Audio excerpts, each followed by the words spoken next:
PayPal payments often show as pending due to security reviews, unverified accounts, e-check processing, 3 to 7 business days, unclaimed funds, or holds for new sellers, up to 21 days.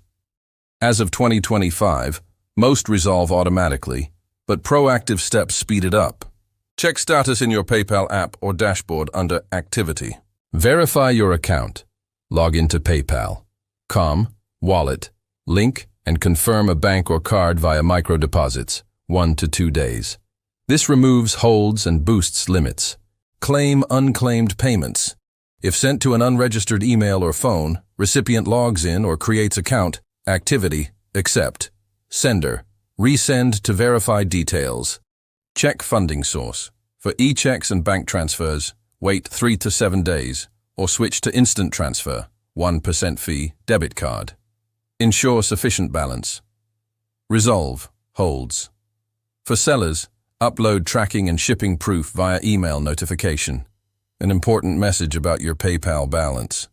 New sellers, wait 21 days for auto-release.